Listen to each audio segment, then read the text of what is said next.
नमस्कार, राम राम हरियाणा देख रहे हैं आप। आपके साथ मैं हूं सपना दीपक मदेशिया। बुलेटिन का आगाज करेंगे। बुलाना में बीजेपी ने जनसभा का आयोजन किया, जिसमें केंद्रीय गृह मंत्री अमित शाह ने शिरकत की। इस दौरान सीएम नायब सिंह सैनी ने भी मौजूद रहे।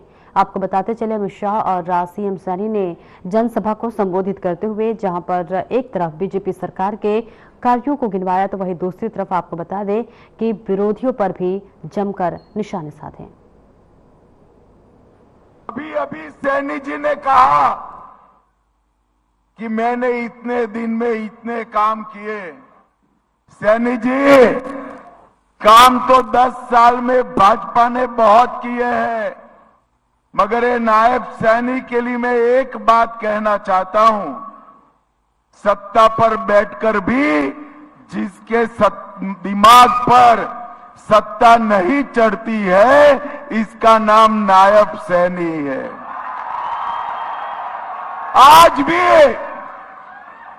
भी हरियाणा के गरीब के लिए, दलित के लिए, पिछड़ों के लिए, किसानों के लिए, महिलाओं के लिए निरंतर सैनी जी प्रयास कर रहे हैं।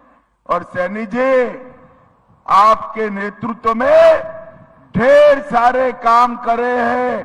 थकना मत, अगले 5 साल आपको ही चलाना है, आपको ही मुख्यमंत्री बनना है। भाइयों बहनों, हरियाणा में पहले कांग्रेस की सरकार चलती थी, नौकरियां तो उस वक्त भी दी जाती थी। 10 साल हमने सरकार चलाई, हमने भी दे। मुझे बताओ युवाओं, खर्ची और पर्ची के बगैर नौकरी मिलता था क्या? मिलता था? अरे जोर से बोलो, मिलता था क्या? किसी को भी नौकरी लेनी है तो एक दलाल बीच में चाहिए था, एक डीलर चाहिए था, और वो खर्ची भी मांगता था और पर्ची भी मांगता था। भाजपा ने नौकरी दी, कई लाख युवाओं को नौकरी मिली, मगर ना खर्ची देनी पड़ी, ना पर्ची। डाकिया घर पे आया, 51 रुपया सगुन का लिया और हाथ में अपॉइंटमेंट लेटर थमा कर चला गया। और ये आशीर्वाद लेने के लिए आया हूं।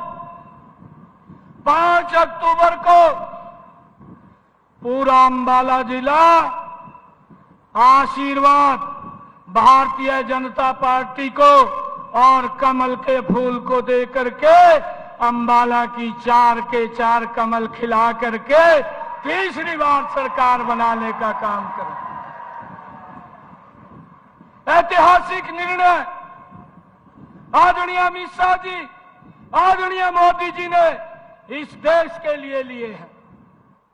आदरणीय अमित शाह जी, अभी कांग्रेस ने अपना घोषणा पत्र जारी किया, मैं उसको झूठ का पत्र बोलता हूं। कांग्रेस ने जो ही जारी किया, उनके जो प्रत्याशी हैं, ऐसे उनके मुख से बयान आ रहे हैं जो 2014 से पहले नौकरियों की बोली लगती थी, उन्होंने अपने हिस्से बांटने शुरू कर दिए हैं।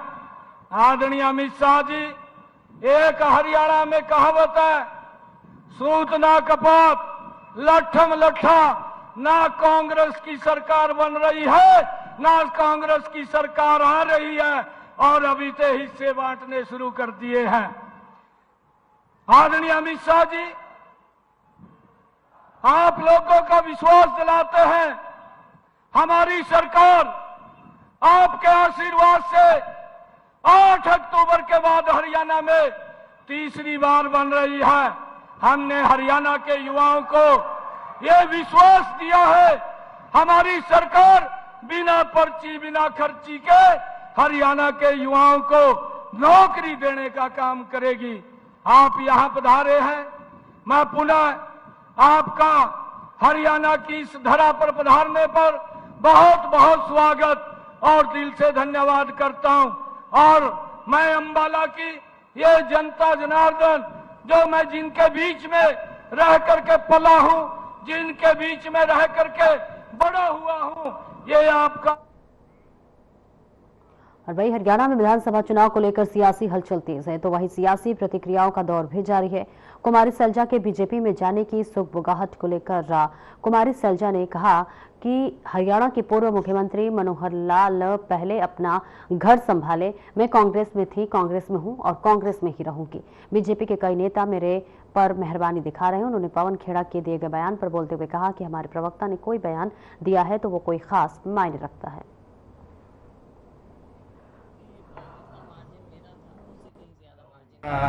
माहौल बहुत बढ़िया है।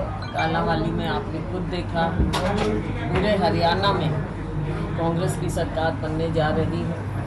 लोगों में उत्साह है और आज यहाँ आकर हमने देखा है, लोगों ने पहले भी विधानसभा लोकसभा में मुझे 43,000 से यहाँ से जिताया था और मुझे पूरा विश्वास है कि इसमें इजाफा होगा और कम से कम 50-55 से तो हम जीतेंगे। इस बार काम भी किया है।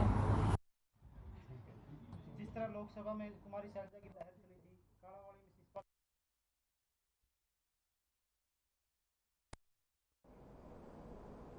और पृथला विधानसभा से बीजेपी प्रत्याशी लगातार अपना तूफानी चुनावी अभियान चलाए हुए हैं और अब चुनाव भी अपने अंतिम चरण के नजदीक आ रहा है।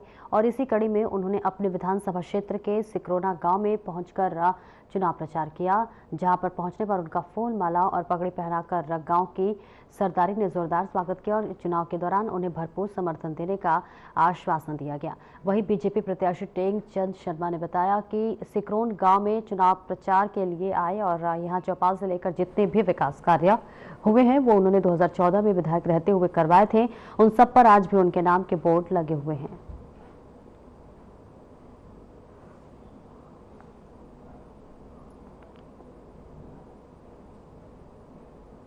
सिक्रोना में एक चौपाल नहीं, यहाँ 6-7 चौपाल बने हैं। सब पे बोर्ड मेरे ही लगे हुए हैं।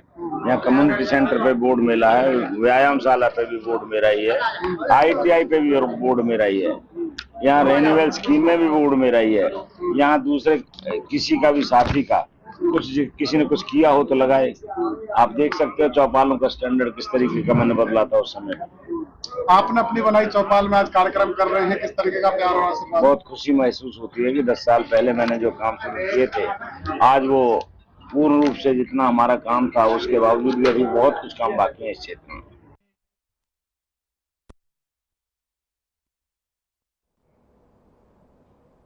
और रुकेंगे छोड़ के चल लौटते हैं।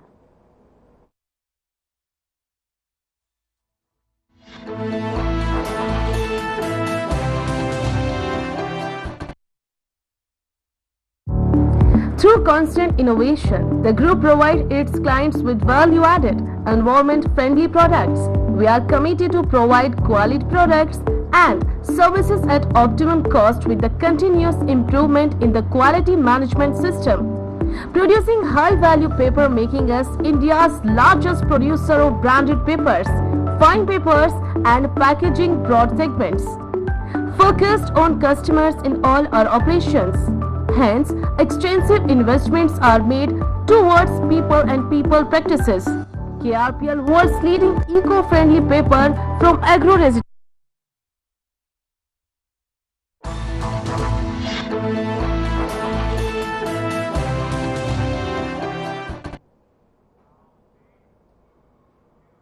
अब ब्रेक के बाद एक बार फिर से स्वागत है आपका बढ़ते खबरों की ओर। हरियाणा में चुनावी बिगुल बज चुका है और सभी प्रत्याशी लगातार दौरा कर रहे हैं, चुनावी दौरा कर रहे हैं। और इस बीच नवीन गोयल भी आपको बताते चलो उन्होंने दौरा किया और उनको भी अपार समर्थन मिलता हुआ नजर आ रहा है।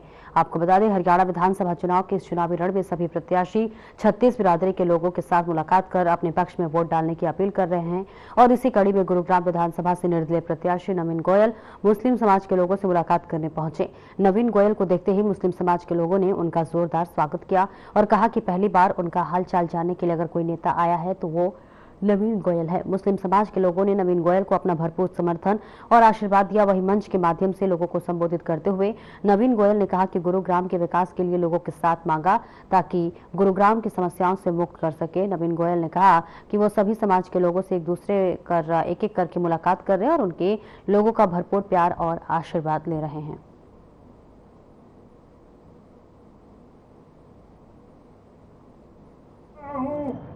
सबका आशीर्वाद मांग रहे हैं, सबका समर्थन मांग रहे हैं, सबका साथ मांग रहे हैं। गुड़गांव जनता बहुत प्यार मिल रहा है, सभी बिरादरी, सभी धर्मों का, सभी साथियों का धन्यवाद करता हूँ।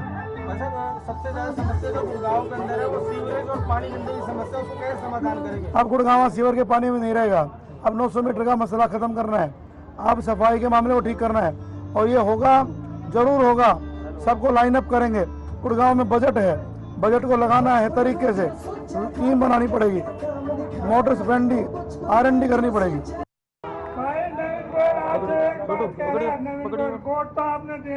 मांगता हूँ एक चीज मांगता हूँ,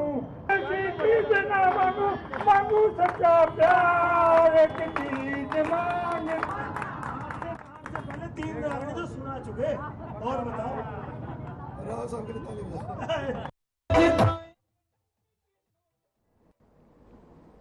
और वही सोना से बीजेपी उम्मीदवार तेजपाल तंवर का प्रचार अभियान लगातार तेज होता जा रहा है। तेजपाल तंवर की माने तो लगातार उनको लोगों का प्यार मिल रहा है और यही कारण है कि एक बार वो सोहना विधानसभा में तमाम गांव का दौरा कर रहे हैं और दूसरी बार लोग लगातार उनका अपने गांव में बुला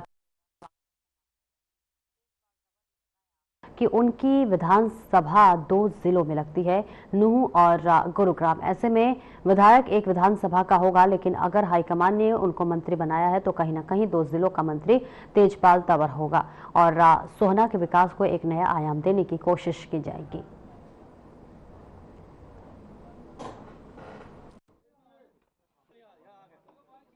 मैं अब दोबारा से उल्लास वालों ने बुलाया। उल्लास के गांव के मेरे बहुत अच्छे मेरे सरदार हैं, उन्होंने दोबारा मेरा कार्यक्रम किया और मुझे नोट भी दिए हैं, बाड़ा भी पहनाई है और मैं वोट भी ऐसे ही देंगे, जैसे नोट दे रहे हैं वोट भी इतनी देंगे। बहुत दोबारा से मेरा सम्मान किया मैं उल्लास गांव की सरदारी का, और कई हमारे जिन भाइयों ने हमें पैसे दिए मैं उनका भी बहुत बहुत धन्यवाद करता हूँ। और आगे उम्मीद है कि हमें उल्लास गांव से तो 90% वोट मिलेंगी। बेशक रिश्तेदारियों की बात है, कई वो है, लेकिन फिर भी हम नंबर 1 पर रहेंगे, इसमें कतई कोई दो राय नहीं। आपके हल्के की बात करें तो 2 जिले लगते हैं, नूह और गुरुग्राम, यानी 2 विधानसभा 2 अलग-अलग। लोग कह रहे हैं कि इस बार जो है तेजपाल तंवर मंत्री बने, तो अपने आप को मानते हो कि आप मंत्री की दौड़ में शामिल? नहीं, देखो ना, ये तो पार्टी का निर्णय होता है। अब लोगों की भावनाएं हैं, वो अपने हिसाब से बोलते हैं, कहते भी है, लेकिन हमारी ऐसी कोई सोच नहीं है, क्योंकि हम पार्टी के पुराने कार्यकर्ता, सब बातों के बारे में हम अच्छी तरह से जान है। पार्टी जो निर्णय करेगी अच्छा ही करेगी, वो गलत थोड़ी करेगी। हम पुराने कार्यकर्ता है, कहीं ना कहीं पार्टी ठीक सोच समझ के निर्णय लेती है, लेगी।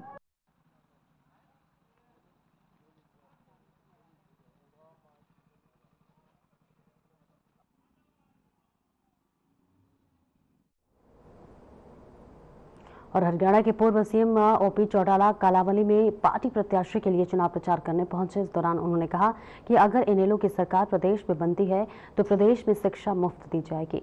इस दौरान चौटाला ने सरकार पर भी जमकर निशाना साधा। उन्होंने कहा कि बीजेपी सरकार तानाशाही सरकार है।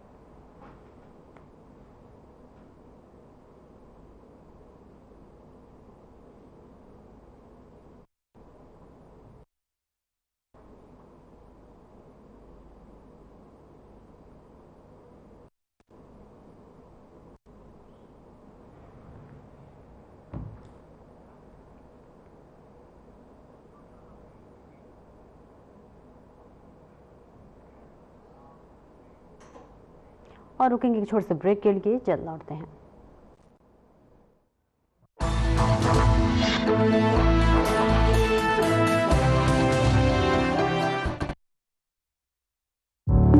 Through constant innovation, the group provides its clients with value-added, environment-friendly products.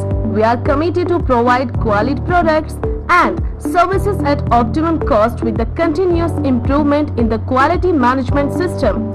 Producing high-value paper, making us India's largest producer of branded papers, fine papers and packaging broad segments. Focused on customers in all our operations. Hence, extensive investments are made towards people and people practices. KRPL world's leading eco-friendly paper from agro.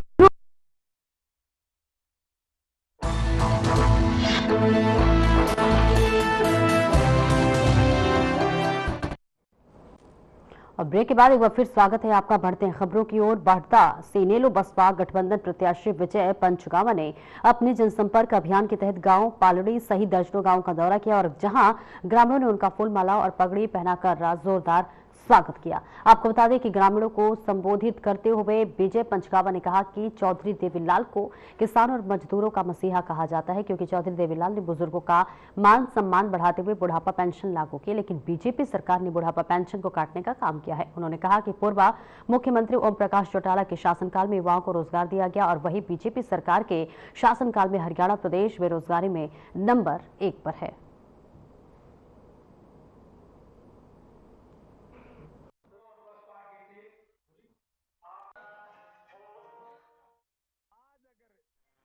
बाल डालके में ये चौधरी देवीलाल जी का, चौधरी ओम प्रकाश चौटाला का परंपरागत हल्का है। हमेशा से ही जहाँ चौधरी ओम प्रकाश चौटाला का और देवीलाल का इनेलो का कैंडिडेट बनता रहा, आज तक कांग्रेस बीजेपी का नहीं बनाया जाते। पीछे भी कई कह देते हैं घर में फूट होगी, फूट हुई तो भी बाल डालका ने तो उनके घर में ही पुत्र वधू को जिताया और आज वो ही वोट बैंक वापिस इनेलो अपने घर में वापसी है। इसके अलावा जो बहन मायावती, जो बसपा से जो गठबंधन है, जो हमारे दलित समाज के, ये हमारे चौहान साहब और ये सारी टीम खड़ी है यहाँ, ये राव साहब भी सारे, मेरा कहने का मतलब ये है आज ऐसी हालत है कि 32,000 वोट हमारे मायावती जी के। तो आज जो दलित समाज के, गरीब के, मजदूर के, उन्होंने अपना हित चौधरी अभय सिंह चौटाला में सुरक्षित दिख रहा है। और 25 सितंबर की रैली के बाद तो पूरा हरियाणा प्रदेश में एक हवा और लहर चल पड़ी इनेलो बसपा के गठबंधन के पक्ष में। और उसके बाद तो कई सीटें, मीडिया तो कहती है 25 सीटें, कोई तो 28 भी बताता है। मैं कहता हूं ना तो कांग्रेस का बहुमत है न बीजेपी का है। आज चौधरी अभय सिंह चौटाला 25 सीटों पर खड़ा है। तो अभय सिंह चौटाला एक बात कहता, मैं तो मुख्यमंत्री का कैंडिडेट हूँ।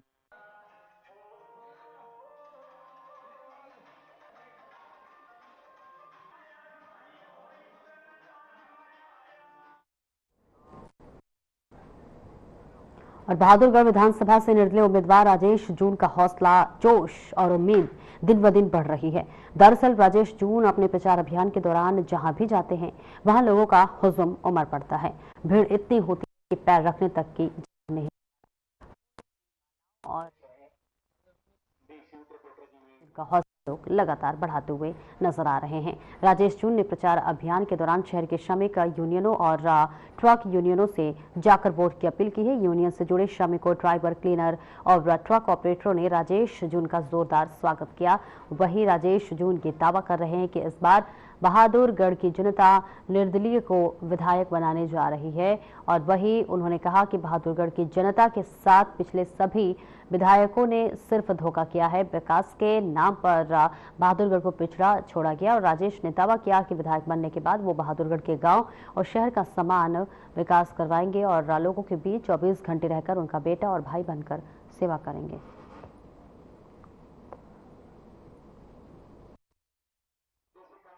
आज मैं अपनी सभी टेम्पो यूनियन, ट्रक यूनियनों के माध्यम से उन सभी से अपील करता हुआ आज अपने शिव टर्बो ट्रक यूनियन में अभी आया हूं। मुझे 100% पूरी उम्मीद है कि इस बार में भारी मार्जिन से लोग मुझे यहाँ का बहादुरगढ़ का एमएलए बना रहे हैं।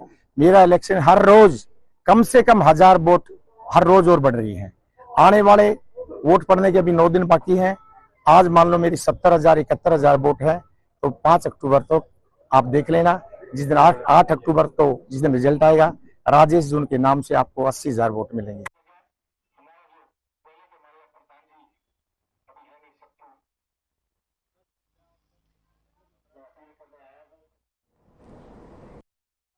से के लिए लौटते हैं।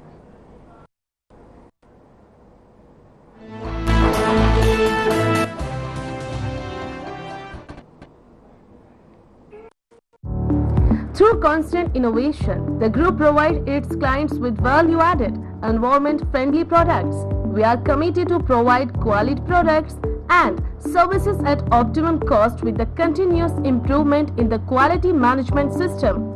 Producing high-value paper, making us India's largest producer of branded papers, fine papers and packaging broad segments. Focused on customers in all our operations. Hence, extensive investments are made towards people and people practices. KRPL world's leading eco-friendly paper from agro residue.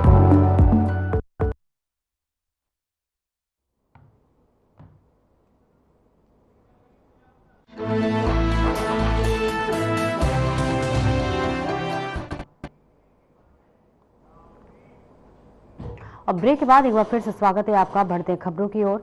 मौसम परिवर्तन के साथ लगातार dengue और chikungunya के मरीजों में हो रही बढ़ोतरी के कारण अस्पतालों में परेशान मरीजों की संख्या लगातार बढ़ने लगी है। आपको बता दें, मौसम विभाग की माने तो लगातार मौसम परिवर्तनशील रहेगा और आने वाले समय में जल्द ठंड का अनुभव सभी लोगों को होने लगेगा, जिस कारण डेंगू और चिकनगुनिया भी अब जिले में पैर पसारने लगा है, जिसको लेकर अब जिला स्वास्थ्य विभाग मरीजों के इलाज के लिए नागरिक अस्पताल में अलग से वार्ड बनाए जाने के लिए कह रहा है। वहीं डेंगू और चिकनगुनिया के साथ खांसी, जुकाम और बुखार के भी मरीज काफी संख्या में अस्पताल पहुंचने लगे हैं।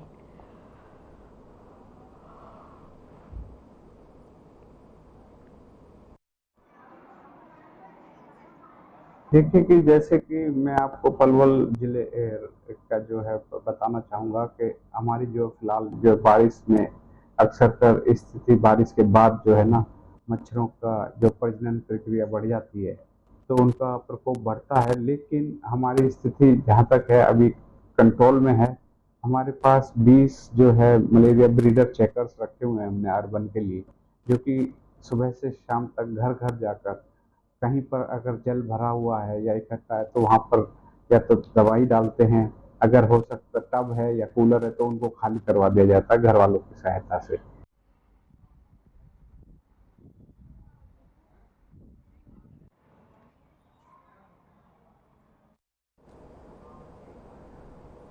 और अंबाला में एक बार फिर मौसम ने करवट बदल ली है। आपको बता दें कि 2 दिनों से लगातार रुक रुक करके बारिश हो रही है, जिसमें लोगों को भीषण गर्मी से राहत तो मिली है, वहीं जनजीवन अस्त व्यस्त हो गया है।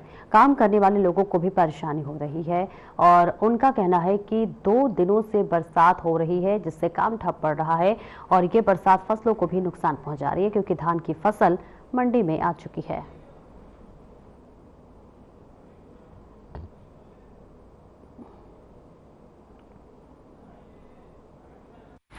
पहले इससे पहले गर्मी बहुत थी, अब थोड़ी राहत मिली है और अब बारिश से देख के हमें अब छुट्टी करनी पड़ी। हम दूसरे का काम करते हैं तो क्या करें, बारिश है कुछ कर नहीं सकते। आज बारिश बहुत तेज़ हो रही है, 2 बारी हो चुकी है, अब काम धंधा है नहीं, कोई घास आ नहीं रहा ऐसी बारिश में। अब थोड़ी देर देख रहे हैं चले जाएंगे।